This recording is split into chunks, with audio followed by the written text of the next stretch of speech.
Well, my redemption family, I want to come to you and answer a question, and it's this. When would Redemption Chapel do or refuse to do a wedding ceremony?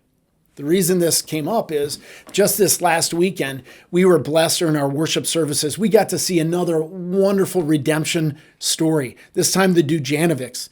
And they told their story about how they were believers, but they weren't walking intimately with Jesus. They graduated high school. They started living together. They were living in sin and they weren't married. And the church they were going to at the time, when they wanted to get married, the church said, no, we won't do it. And the reason is because you're living together. So that kind of unearthed a lot of questions. Is that Redemption Chapel's policy? Would we refuse to marry a couple because they're living together? And what other kind of situations would we not do a wedding? What's the deal there? So what I want to do is address several issues of when we would do or would not do a wedding ceremony. All right. Now, the first one is, let me address kind of some old school traditional stuff. So for example, back in the day, some pastors would not do a wedding ceremony unless both sets of parents agreed to that this was a good match. Okay. That's very traditional, very normal back in the day. That's not the way we roll. We do ask, as a couple applies for a wedding ceremony, we ask, hey, do your parents approve? The reason we ask that is in order for us to do the wedding ceremony, we enter them into our premarital mentoring system. And we feel like that's good data for the mentors to have to speak into. Hey, you got to know so-and-so's parents are totally against the marriage. And we want the mentors to be able to speak into that. But if they're both believers and they understand covenant marriage and they want to get married, yeah, we're in, even if some parents say we're not fans. Okay, so that's not a deal killer for us. And then the other one that is not a deal killer, it's really what brought this to light here, is the issue of living together. That's not necessarily a deal killer for us. We realize some churches play that card, and we're not looking to throw shade at them. Like, that's not, no. They do their church, we do our church, and whatever, okay? But here's the thing. For us, we feel like not being married is the problem, not the solution, right? So here you've got presumably two Christians who understand covenant marriage at this point. They haven't been living it out. They are presumably and hopefully repentant. And they're saying, we want to make it right. We want to get married. In that case, we're in. We want to help them get married. That's the solution. Marriage is the solution. And keeping them from marriage is not the solution. Now, we would, as part of the process, we're going to strongly speak into their lives as pastors. We're going to encourage them to stop living together until the marriage ceremony, to live separate, to go find a buddy, live at his house, whatever, do what you got to do, right? Sometimes there's already kids involved and that's not really practical. We get that. But our heart is, we don't want this couple to start the marriage in disobedience to God. We don't want them to be saying to God, hey, God, you have your opinion. We got our opinion. We think we're smarter than you, God. Like, that's not good. That's not good. So we're sad for them. We also don't want them to start the marriage with a low view of marriage. So far, they've been saying, hey, marriage is extra. Marriage is bonus. You don't really need it. We can live together. We can have sex together. We can have a life together. But marriage is, listen, there is the idea that you don't buy a car until you test drive it, right? And so go ahead and live together, test drive each other, and then if it works, get married. You need to understand something. Studies show, research has been done, studies show that when you live together prior to marriage, you have a much higher chance of divorce after marriage. Well, that's counterintuitive. Not really. What you've done is you've said marriage is not that important. The lordship of Christ is not that important. And therefore, when you enter into marriage in that way, well, go figure, you have a higher rate of divorce for those kind of folks.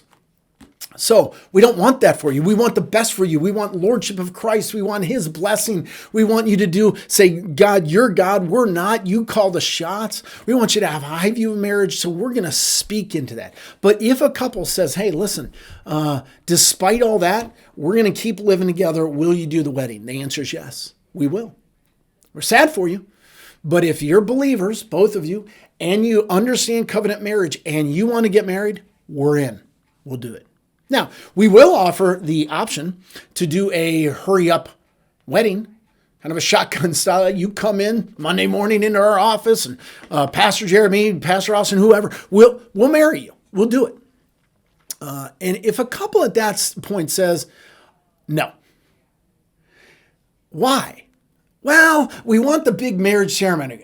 There it is. So now what we've revealed is that it's not practical considerations. It's not marriage. It's not lordship. None of that's in view. What's really driving the bus here is somebody, since they were a little kid, had this almost an idol, but this desire for this big ceremony and this fairy tale wedding. And that's what's driving the bus. There it is. Now, we'll say, okay, well, come in Monday morning. We'll do the hurry up wedding. You'll go home that night. You'll be married. You'll be good to go. And then we can still plan the big ceremony down the road. We've done that several times. And I think it's a really good option. Because what you're saying is, God, you're God. We want to do it your way. Okay, Pastor, let's do it. Let's make it right. We go home. We're married that night. And you can have sex and you can live together and you can whatever. You're good to go. And then we'll have the big ceremony down the road. It's a good option. It's a good option. All right, enough of that. That's really the easy stuff. Now I'm going to kick over some anthills. When would we not do a wedding ceremony? 3 times.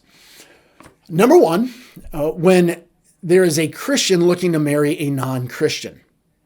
The Bible says no. And if the Bible says no, our church doesn't participate. Now, you could go to a justice of the peace, go get married. We're not going to throw rocks at you or whatever. But if you're asking our pastors or our church property to participate in a marriage that the Bible says no to, think what you're asking us to do. We can't do that. We can't do that. So you can go do that on your own, and then you are still welcome here in worship. I'll talk about that here at the end, but that's one time. Now, granted, we can't judge hearts. We don't have some detector system that says definitely a Christian, definitely not a Christian. We don't have that. But we do the best we can to draw out of people, not their religion testimonies, but their relationship with Jesus testimonies, and to discern, is somebody a Christian or not. And a lot of times they're honest with us. I'm a Christian, I'm not, but we want to get married. Yeah, we can't. All right, that's number 1, as far as when we wouldn't do it. Second time we wouldn't do a wedding ceremony is when homosexuality is involved. 2 men, 2 women, whatever. Now, again, those people would be very welcome here in worship. We love them, but similar to the Christian, non-Christian, that is something the Bible speaks against. And you're asking us, our pastors and or our property, to participate in a wedding ceremony. So right now, I'm not speaking about the issue of should a Christian go to a gay wedding ceremony. That'll be another video sometime. My answer to that might surprise you. But that's not what I'm talking about right now. You're not talking about whether I go to this ceremony. You're asking me to officiate the ceremony. You're asking us to solemnize it, to participate, to actually make it happen.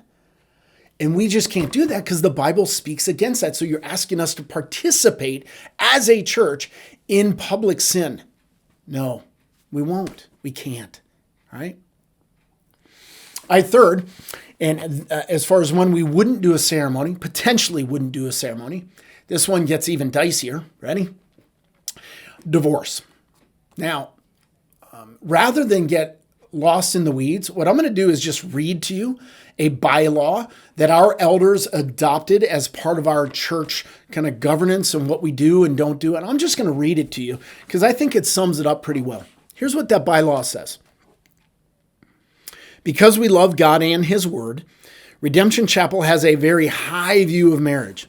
It is a beautiful covenant relationship that is reflective of Christ's relationship with His bride, the church. Granted, every marriage comes with challenges, messiness, stress, and work. Nonetheless, Jesus said, "What therefore God has joined together, let not man separate." It's Matthew 19:6. However, there are 2 biblical justifications for divorce: adultery and abandonment. Regardless of the cause, Divorce is painful, and our hearts go out to all who have been impacted by divorce. Our church is all about redemption, and we are thrilled to participate in remarriage when one has divorced for biblical reasons. But if someone has gotten divorced without biblical justification, then to remarry is sin. When speaking of those who remarry without biblical justification, Jesus said this: "Everyone who divorces his wife and marries another commits adultery." It's Luke 16, verse 18. Evidently, those people are divorced in the eyes of the state or society, but are still in an active covenant with their ex-spouse in the eyes of God, such that to remarry would be to commit adultery. Therefore, in that circumstance, our church, both the property and the pastors, is not permitted to participate in that wedding, since we would be participating in something the Bible forbids. You see, similar to homosexuality or what was the other one? A Christian, non-Christian, our hands are tied, right? Anyway, let me get back to the bylaw. It says this: "Thus, when a divorcee is asking for our church to marry him, her to another, we are obligated to check on the reasons for the divorce, and sometimes that includes communicating with the ex-spouse. If the ex-spouse has remarried, the previous covenant has obviously been severed. Otherwise, if the covenant was not severed by adultery or abandonment, we would encourage the divorcee to seek reconciliation and restoration with the ex-spouse in order to preserve that covenant. If the ex-spouse is unwilling to pursue reconciliation, that may qualify as abandonment, thus permitting the new marriage." Now, let me just pause for a second. I kept doing air quotes where they were actually literally quotes around things in here. And the reason why is, for example, in these times it says ex-spouse, but it's ex-spouse in the eyes of the state, but not in the eyes of God. That's the problem, hence the air quotes, which are actually reflected in the bylaw. All right. Here's the last paragraph, and it's important. Listen to this. "We realize that this might be a tad countercultural, but we feel a greater obligation to honor God than to follow our culture. And out of love, we want God's best for every divorcee. Of course, this bylaw has only to do with what weddings Redemption Chapel does or does not officiate. It has nothing to do with who is welcome at our church, for we only have messy sinners." What are we saying there? If it's a circumstance, whether unequally yoked, Christian, non-Christian, homosexuality, or unbiblical divorce, if it's a situation where we can't participate in the wedding ceremony, you are still welcome here because we only have messy people. Some churches say, yeah, you're welcome here, but you can't take communion. No, that's not. You can, if you're a believer, you can participate in communion. You could probably become a member and be in a community group and serve and whatever. Like, we're saying we can't do the wedding ceremony because you're asking us to participate in sin. We can't do that. You understand that, I hope, as a church. We can't do that. But you are loved here, welcome here, you participate here. Bring it on. We'd love to have you. Okay? Hopefully that clears up what we would do and wouldn't do when it comes to wedding ceremonies.